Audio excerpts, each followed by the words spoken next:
Selamat pagi, selamat siang, selamat sore, dan selamat malam. Ente, mame, babe. Huh.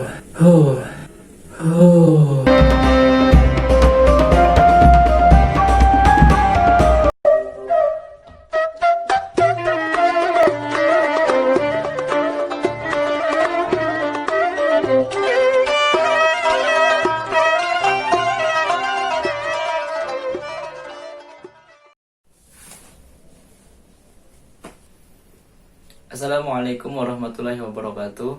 Alhamdulillahirrabbilalamin. Wassalatu wassalamu ala ashrafil anbiya wal mursalin Sayyidina wa maulana Muhammadin wa ala alihi wa sahbihi wa barik wa sallim ajma'in. Rabbi syrah li sadri wa yassir li amri wa hlul 'uqdatam min lisani yafqahu qawli. Amma ba'd. Selamat pagi, selamat siang, selamat sore, dan selamat malam kepada para penonton semua, kapanpun dan dimanapun berada.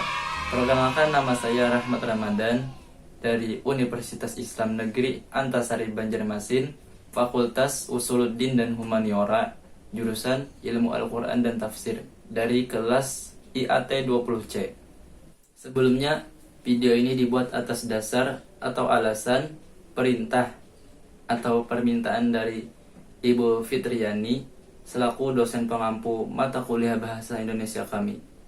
Beliau memberikan tugas UTS, ujian tengah semester atau middle test, berupa tugas membuat sebuah video yang berisi 2 pembahasan.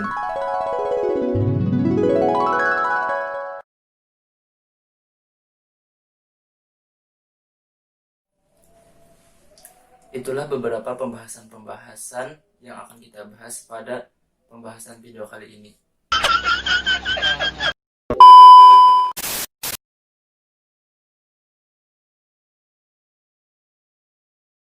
Baiklah, langsung saja kita memasuki pada pembahasan yang pertama tentang kesalahan-kesalahan yang ditemukan di ruang publik dan menjelaskan bagaimana yang sebenarnya yang betulnya.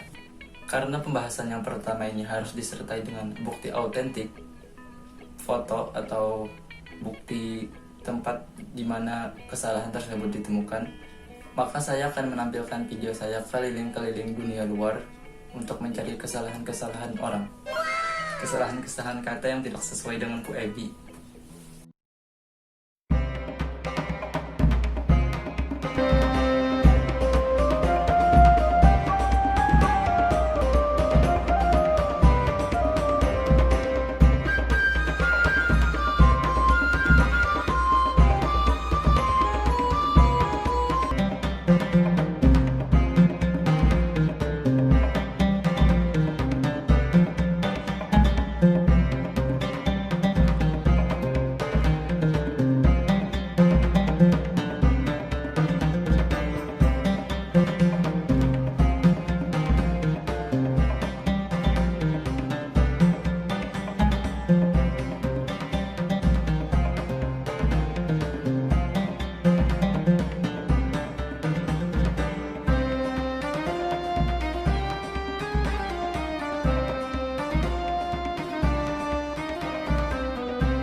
Itu dia tadi video keliling-keliling Sungai Andainya, dan sudah kita temukan banyak sekali atau banyak kesalahan-kesalahan yang tidak sesuai dengan pedoman umum ejaan bahasa Indonesia. Maka akan saya jelaskan 5 kesalahan penulisan kata secara umum berdasarkan jenis-jenis kesalahan yang berbeda-beda, dan 5 kesalahan penulisan kata bahasa serapan. Dan akan saya jelaskan bagaimana penulisan atau susunan huruf yang benar. Bagian A, kesalahan penulisan kata secara umum. Yang pertama, pintu-pintu. Pintu-pintu adalah kata yang berulang atau ditulis 2 kali. ditulis kuadrat, pintu kuadrat. Setiap kata yang ditulis berulang itu harus ditambahkan dengan tanda hubung atau tanda strip atau tanda garis. Maka penulisan kata pintu-pintu yang benar adalah pintu strip pintu. Yang kedua, sepatu atau sendal.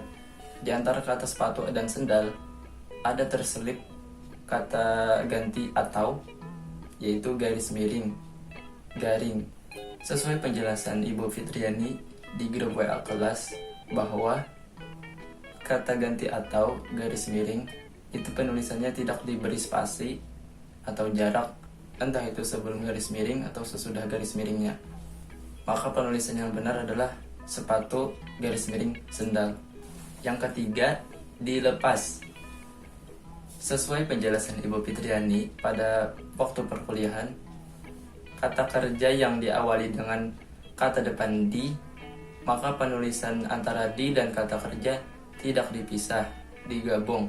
Jadi penulisan yang benar dilepas tanpa spasi. Kemudian yang keempat, sesuai penjelasan dari Ibu Fitriani lagi pada waktu perkuliahan, kebalikan dari kata kerja tadi, untuk kata tempat, kata yang menunjukkan tempat, lokasi, atau keberadaan yang diawali dengan kata depan di, maka penulisannya dipisah di spasi kata kerja.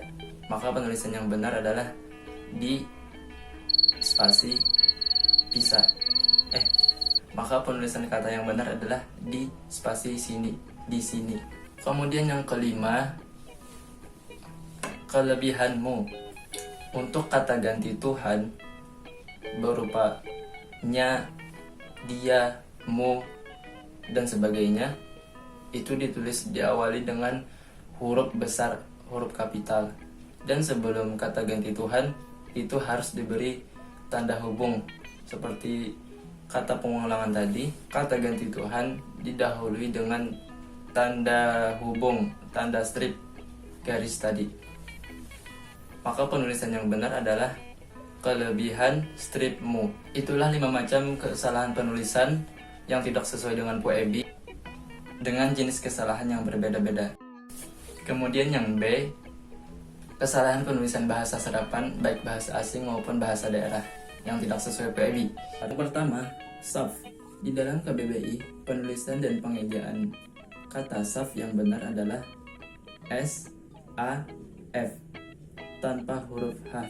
Untuk penulisan kata yang menggunakan huruf H, S, H, A, F, itu penulisan untuk transliterasi bahasa Arab. Artinya transliterasi bahasa Arab yang penulisan hurufnya diubah menjadi bahasa Latin. Lanjut, yang kedua, ada kata wudu. Wudu, penulisan dan pengejaan yang benar adalah W, U, D, U tanpa huruf H, seperti penulisan sab tadi tanpa huruf H. Sedangkan penulisan yang menggunakan huruf H, transliterasi bahasa Arab. Yang ketiga, ada kata azan. Penulisan yang benar dan pengejaan yang benar sesuai PUEBI, kata azan ditulis dan dieja dengan A, Z, A, N tanpa huruf D. Sedangkan kata yang menggunakan huruf D adalah transliterasi dari bahasa Arab. Setelah itu yang keempat, salat atau sholat. Kata yang benar, pengejaan yang benar adalah S, A, L, A, T, bukan S, H, A, S, H, A, L, A, T. Lagi-lagi yang menggunakan huruf H adalah transliterasi dari bahasa Arab. Yang terakhir, kelima, ada kata jamaah. Penulisan dan pengejaan yang benar sesuai PUEBI, kata jamaah tidak menggunakan huruf A setelah huruf J, melainkan menggunakan huruf E. Jadi penulisan dan pengejaan yang benar adalah jemaah, J, E, M, A, A, H, bukan J, A, M, A, A, H. Yang keenam, bonus. Udah nilainya nambah juga. Masjid. Kata masjid ini sering kita jumpai bahwa ini merupakan kata yang tidak baku. Jadi akan kita bahas juga bahwa penulisan kata masjid dan pengejaan yang benar adalah masjid, M, A, S, J, masjid, bukan masjid. Masjid ini kemungkinan kata-kata yang dibuat oleh orang-orang Betawi. Masjid, ane, ente, mame, babe, ada huruf nya.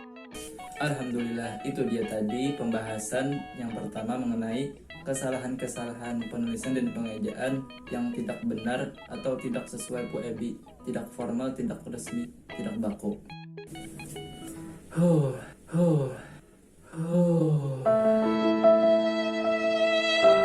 Baiklah, kita lanjutkan ke pembahasan yang kedua tentang macam-macam paragraf berdasarkan isinya atau tujuannya, dan masing-masing akan dijelaskan pengertian, ciri-ciri, dan contohnya. Karena penjelasan yang kedua ini banyak menampilkan tulisan-tulisan dan sedikit gambar, maka akan saya paparkan atau tampilkan dalam bentuk PowerPoint file PPT. Ini dia filenya. Jenis-jenis paragraf berdasarkan isi, konten, atau tujuannya. Langsung saja kita bahas. Jeng jeng jeng, jeng jeng jeng jeng. Tirai terbuka. Macam-macam paragraf berdasarkan isi atau tujuannya. Ada 5 macam. Yang pertama, paragraf deskripsi, paragraf narasi, paragraf eksposisi, paragraf argumentasi, dan paragraf persuasi.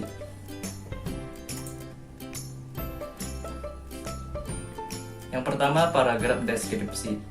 Paragraf deskripsi adalah paragraf yang bertujuan membuat pembaca dapat merasakan ataupun membayangkan hal yang dideskripsikan secara jelas dan nyata, seolah-olah pembaca dapat melihat, mendengar, ataupun mengecap objek yang dijelaskan tersebut. Karena itulah, isinya merupakan gambaran lengkap dari sebuah objek yang disusun dalam kalimat-kalimat. Jadi paragraf deskripsi ini mendeskripsikan suatu benda, objek, atau apapun itu. Ciri-cirinya, terdapat entitas yang dideskripsikan agar indera bisa terangsang. Jadi ciri-cirinya itu aja. Kalau ada sesuatu yang dideskripsikan dalam paragraf tersebut, maka itu bisa dikatakan paragraf deskripsi. Contoh paragraf deskripsi: perempuan itu tinggi semampai, jilbab warna ungu yang menutup kepalanya membuat kulit wajahnya yang kuning nampak semakin cantik. Nah, kalimat-kalimat ini mendeskripsikan seorang perempuan, tentang tingginya, jilbabnya warna apa, dan kulitnya. Jadi itu ciri-ciri paragraf deskripsi. Ada entitas yang dideskripsikan, ada objek atau benda yang dideskripsikan. Yang kedua, ada paragraf narasi. Paragraf narasi adalah paragraf yang bersifat menceritakan suatu hal secara kronologis. Untuk yang bersifat naratif, tiap kalimatnya disusun secara runtut sehingga memudahkan pembaca membayangkan kejadian atau peristiwa yang tengah diceritakan. Jenis ini biasanya dijumpai pada cerpen, novel, ataupun prosa bebas lainnya. Jadi narasi itu artinya menjelaskan atau menceritakan. Ciri-cirinya ada tokoh, ada latar atau suasana. Pokoknya setiap kalimat atau paragraf yang isinya menceritakan satu kejadian, kisah, itu bisa dikatakan paragraf narasi. Ada tokoh, ada suasana, ada latar. Contoh paragraf narasi: jam istirahat, Roy tengah menulis sesuatu di buku agenda sambil menikmati bekal dari rumah. Sesekali kepalanya menengadah ke langit-langit perpustakaan, mengernyitakan kening. Nah, itu isinya itu kejadian runtut berurutan kisah. Jadi ketika kita membaca paragraf narasi, kita seperti membaca sebuah cerita. Narasi cerita. Ketiga, ada paragraf eksposisi. Paragraf eksposisi adalah jenis paragraf yang isinya berupa penjelasan untuk memaparkan fakta-fakta yang ada. Karena fakta yang menjadi dasarnya, tulisan-tulisan eksposisi cenderung bersifat ilmiah. Tujuannya adalah memberikan informasi yang detail kepada pembaca. Ciri-ciri seringkali paragraf eksposisi ada kata adalah, dan itu merupakan keterangan berupa data atau informasi. Nah, jadi bilanya ada kata adalah dalam suatu paragraf, bisa dikatakan itu adalah paragraf eksposisi, menceritakan sesuatu yang ilmiah, fakta-fakta, bukan berita yang berupa argumen. Contoh paragraf eksposisi, di awal kalimat sudah ada kata adalah, dan dapat kita lihat atau maknai bahwa paragraf ini menjelaskan suatu fakta ilmiah berupa ciplukan. Jadi isi paragraf eksposisi adalah ilmu pengetahuan, kejadian-kejadian nyata atau suatu penelitian yang berupa data-data, memiliki bukti-bukti yang telah dibuktikan kebenarannya. Yang keempat, sebenarnya tugasnya hanya memerintahkan 3 penjelasan macam-macam paragraf, tapi karena nanggung, saya tambahkan 2 lagi, paragraf argumentasi dan persuasi. Mudahan nilainya nambah juga. Good job. Paragraf argumentasi adalah paragraf yang bertujuan memberikan pandangan kepada para pembacanya, tidak hanya menyajikan fakta ataupun isu permasalahan dalam isinya, namun juga memberikan. Jadi isi paragraf argumentasi, ya argumentasi, artinya argumentasi itu pendapat dari penulisnya. Ciri-cirinya ada opini dan ada alasannya. Contoh paragraf argumentasi, mulai dari kata hal ini dapat dilihat, itu sudah menunjukkan bahwa penulis menyampaikan pendapatnya dan disertai alasan di kalimat-kalimat berikutnya. Yang terakhir, paragraf persuasi. Arti persuasi itu ajakan atau himbauan, hampir sama dengan paragraf argumentasi, sama-sama memberikan pendapat. Perbedaannya, kalimat-kalimat yang isinya bertujuan memengaruhi pembaca ini cenderung mengandung kata-kata ajakan atau imbauan. Nah, seperti ayo dan mari. Kata dan gaya bahasa yang digunakan pun dipilih yang semenarik mungkin untuk semakin meyakinkan pembaca atas ajakan tersebut. Ciri-ciri terdapat ajakan untuk melaksanakan sesuatu. Nah, bilanya ada kata membawai, mengajak, pokoknya bilanya ada kata mengajak, itu paragraf persuasi. Contoh paragraf persuasi, susu sangat baik untuk kesehatan kita. Susu mengandung banyak kalsium yang sangat berguna untuk pertumbuhan tulang kita. Selain itu, susu juga memiliki banyak protein yang bisa membantu meningkatkan kecerdasan otak kita. Oleh karena itu, marilah, nah ada kata marilah, kita perbanyak meminum susu. Terserah susu apa saja, yang penting halal. Oke. Nah, itu ada kata marilah, bahwa kata marilah merupakan kata yang digunakan untuk mengajak, kata yang digunakan untuk menghimbau. Wih, burung terbang. Nah, itu dia pemaparan dan penjelasan dari kita tentang jenis-jenis paragraf berdasarkan isi dan tujuannya, mulai dari pengertian, ciri-ciri, dan contohnya. Sekian, terima kasih. Itu dia tadi penjelasan-penjelasan, pemaparan-pemaparan, pembicaraan-pembicaraan mengenai kesalahan-kesalahan penulisan yang tidak sesuai UPU yang ditemukan di ruang publik, dan macam-macam jenis paragraf berdasarkan isi atau tujuannya. Semoga apa yang disampaikan pada video ini dapat bermanfaat bagi kita semua. Amin. Allahumma shalli ala sayyidina Muhammad.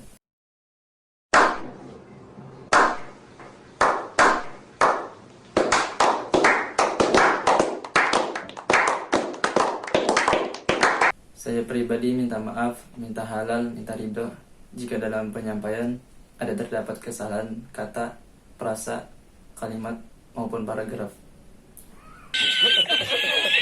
Demikian, terima kasih. Wabillahi taufik wa hidayah. Wassalamualaikum warahmatullahi wabarakatuh.